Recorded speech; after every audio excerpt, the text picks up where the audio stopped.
Hello everyone, welcome to Easy to Learn Academy. আজিৰ এই ভিডিঅ'টোত SCRTৰ সোশ্যাল ষ্টাডিজ টেক্সটবুকৰ পৰা কিছুমান ইম্পৰ্টেন্ট MCQ এই ভিডিঅ'টোত আলোচনা কৰিম।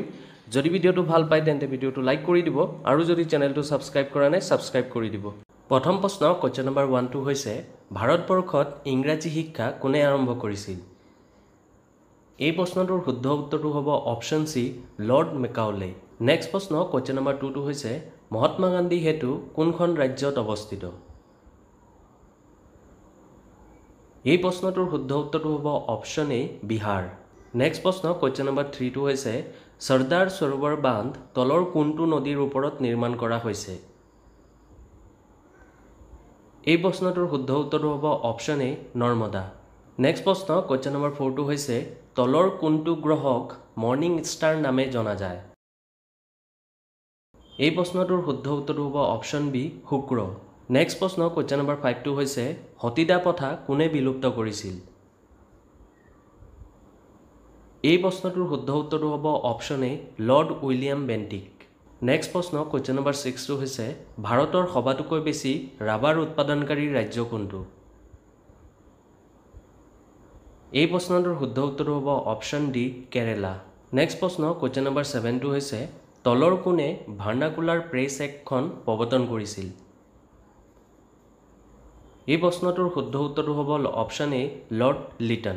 নেক্সট প্ৰশ্ন কোৱেশ্চন নম্বৰ 8 হৈছে তলৰ কোনজন আত্মীয় সভাৰ প্ৰতিষ্ঠাতা আছিল? এই প্ৰশ্নটোৰ শুদ্ধ উত্তৰটো হ'ব অপচন এ ৰাজা ৰামমোহন ৰায়। নেক্সট প্ৰশ্ন কোৱেশ্চন নম্বৰ 9 হৈছে ভাৰতীয় জাতীয় কংগ্ৰেছৰ প্ৰথম মুছলিম সভাপতি কোন আছিল? এই প্ৰশ্নটোৰ শুদ্ধ উত্তৰটো হ'ব অপচন ডি বদৰুদ্দিন তৈয়বজী। নেক্সট প্ৰশ্ন কোৱেশ্চন নম্বৰ 10 হৈছে ছিকিম কিমান চনত ভাৰতত অন্তৰ্ভুক্ত হয়? এই প্ৰশ্নটোৰ শুদ্ধ উত্তৰটো হ'ব অপচন ডি 1975 চনত। নেক্সট প্ৰশ্ন কোৱেশ্চন নম্বৰ 11 হৈছে ৰোহতাং গিৰিপথ ভাৰতৰ কোনটো ৰাজ্যত অৱস্থিত? এই প্ৰশ্নটোৰ শুদ্ধ উত্তৰটো হ'ব option B Himachal Pradesh. Next প্ৰশ্ন কোৱেশ্চন নম্বৰ 12 হৈছে 1924 চনত ভাৰতীয় জাতীয় কংগ্ৰেছৰ মাত্ৰ এটি অধিৱেশনত মহাত্মা গান্ধীয়ে সভাপতিত্ব কৰিছিল। অধিৱেশনটি ক'ত অনুষ্ঠিত হৈছিল? এই প্ৰশ্নটোৰ শুদ্ধ উত্তৰটো হ'ব অপচন সি বেলগাম। নেক্সট প্ৰশ্ন কোৱেশ্চন নম্বৰ 13 হৈছে গীত গোবিন্দৰ ৰচয়িতা কোন আছিল? এই প্ৰশ্নটোৰ শুদ্ধ উত্তৰটো হ'ব অপচন এ জয়দেৱ। নেক্সট প্ৰশ্ন কোৱেশ্চন নম্বৰ 14 হৈছে কোন চনত অল ইণ্ডিয়া মুছলিম লীগ গঠন হৈছিল? এই প্ৰশ্নটোৰ শুদ্ধ উত্তৰটো হ'ব অপচন ডি 1906 চনত। নেক্সট প্ৰশ্ন কোৱেশ্চন নম্বৰ 15 হৈছে পৃথিৱীৰ যমজ বুলি কোনটো গ্ৰহক কোৱা হয়?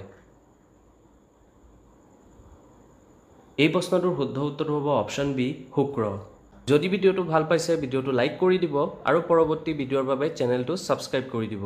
ধন্যবাদ, থেংক ইউ।